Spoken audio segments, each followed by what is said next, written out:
समस्त को आजिर उत्कर्ष विज्ञान कार्यक्रम को पुणी थे स्वागत।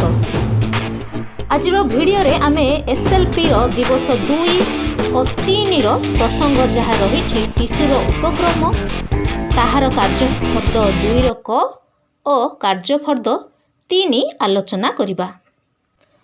तेबे पृष्ठा नंबर 50 टी बाहर कर। कार्यफर्द 2 रो क रो प्रथम प्रश्नटी देइछि टिश्यूर संज्ञा। आमको एठारे टिश्यूर संज्ञा लिखिबाकू हेबो।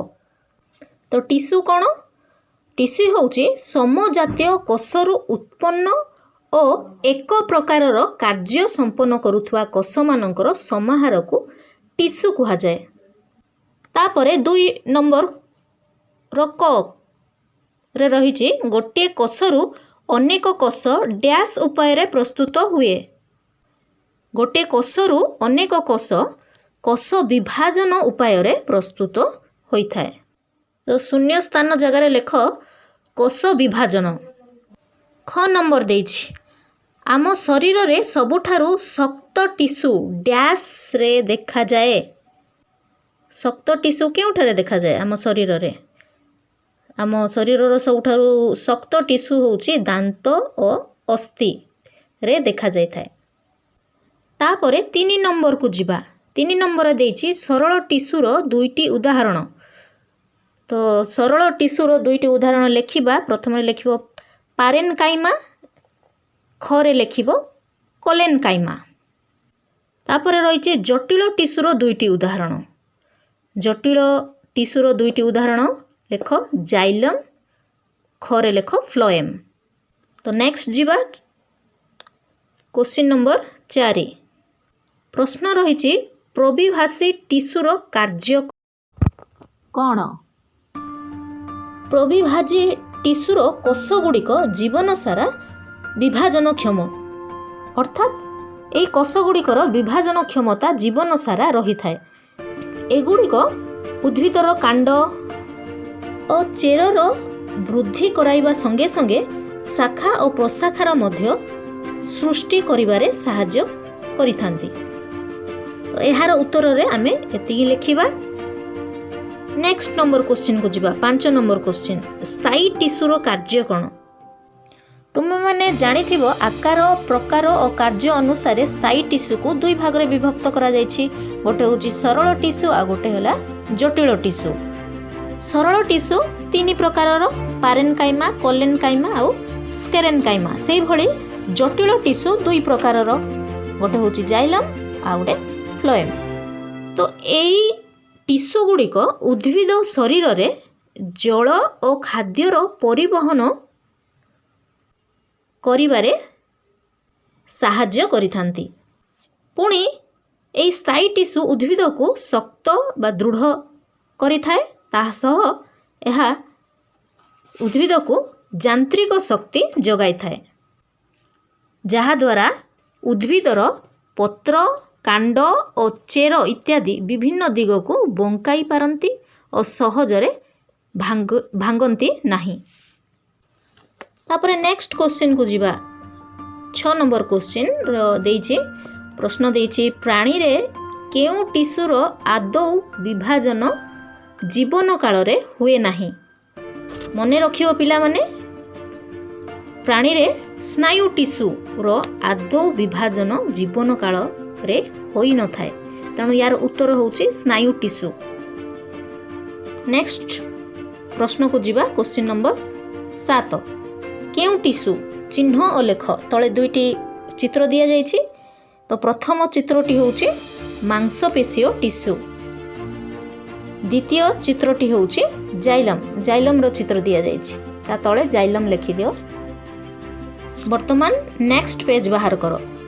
Page number 51। एटा रहिछि कार्यफर्द 3 आलोचना करिबा। प्रश्न देछि निम्नलिखित शब्द गुड़ी को व्यवहार करी जीव गठनर विभिन्न स्तर दर्शाइबा पाई छोटरू बड़ क्रम रे सजाई लेख। निम्न रे दिया जाइथिबा रेखांकित स्थान रे प्रत्येक शब्द पाई एक संज्ञा लेख। तो बंधनी रे शब्द गुड़िक रही देख अंग, कोष, जीव, अंग संस्था एवं टिश्यू। तुमे जानिछ जीव गठनर स्तर गुड़िक होउछि प्रथमे कोष रहिबो कहिना कोष होउछि जीव शरीरर गठनर मौलिक एकक। समजातीय कोषरू उत्पन्न और एक प्रकार कार्य संपन्न करुथिबा कोष मानकर समाहार को नहीं टिश्यू गठित होता है। अनेक गुड़िए टिश्यूर समाहार रे अंग गठित हुए। समरूपी कार्य संपादन करुथिबा भिन्न भिन्न अंग गुड़िकर समाहार रे अंग संस्थान गठित हुए एवं विभिन्न प्रकार अंग संस्था को समाहार रे जीव शरीर गठन होता है। तो प्रथमे कोष लेखिबा ता तले एहार संज्ञा लेखिबा।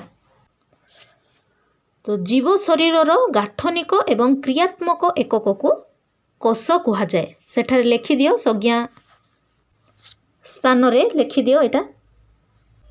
तापरे लेखिबा टिश्यू। टिश्यूर संज्ञा लेख समजातीय कोषरू उत्पन्न और एक प्रकारर कार्य संपन्न करुथिबा कोष मानकर समाहार को टिश्यू कहा जाए। यह आमे पढ़ीचे। तृतीय नंबर आसीबो अंग। अंगर संज्ञा लेख अनेक गुड़िए टिश्यूर समाहार रे अंग गठित होता है। तुम लेखिपार अन्य संज्ञाटी समजात और समगठन विशिष्ट अनेक टिश्यू सामूहिक भाव में शरीरर एक निर्दिष्ट कार्य संपादन करुथिले ताहाको अंग कहा जाए। उदाहरण लेखिबा आम शरीर रे हृत्पिंड यकृत पाकस्थली इत्यादि गोटे गोटे अंग।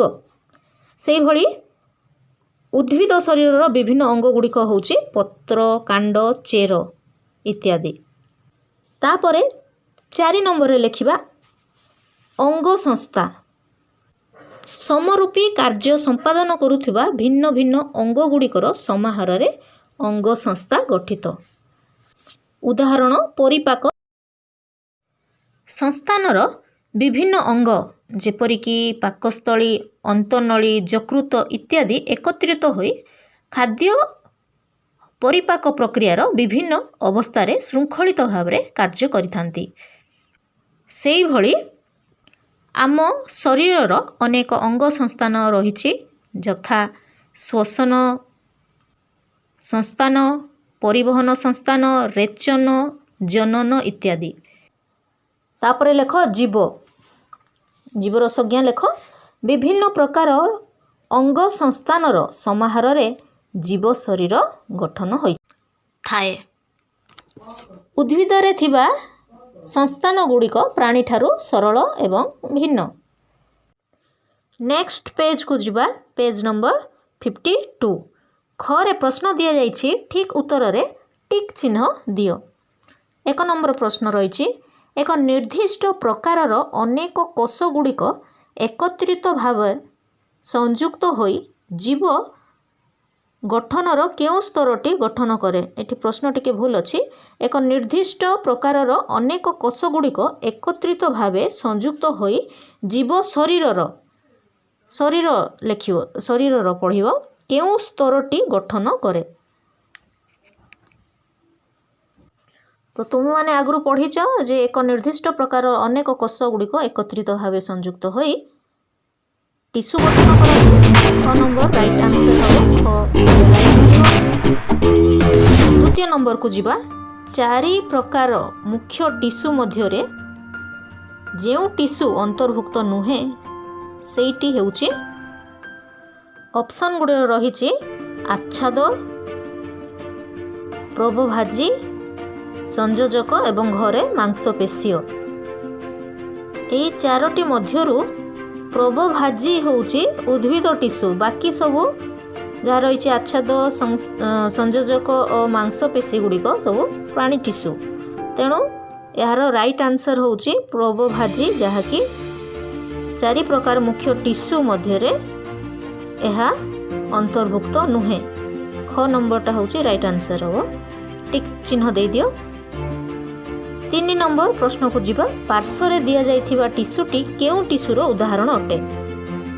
पार्श्व चित्र को देख स्तंभाकार एपिथेलियम जहाँ एक आच्छद टिश्यूर अंतर्भुक्त तेणु तुम उत्तर हटी हम घ ऑप्शनटा आच्छद से राइट चिन्ह दियो टिक चिन्ह दियो। नेक्स्ट 4 नंबर को जीवा अनेक प्रकार कोष को नहीं गठित टिश्यू को कौन कह जाए कहल देखी अनेक प्रकार कोष को नहीं गठित टिश्यू को कौन कह जाए। ऑप्शन खटा जटिल टिश्यू। जटिल टिश्यू विभिन्न प्रकार सरल टिश्यू को नहीं गठित तेणु ख ऑप्शन रे राइट चिन्ह दियो।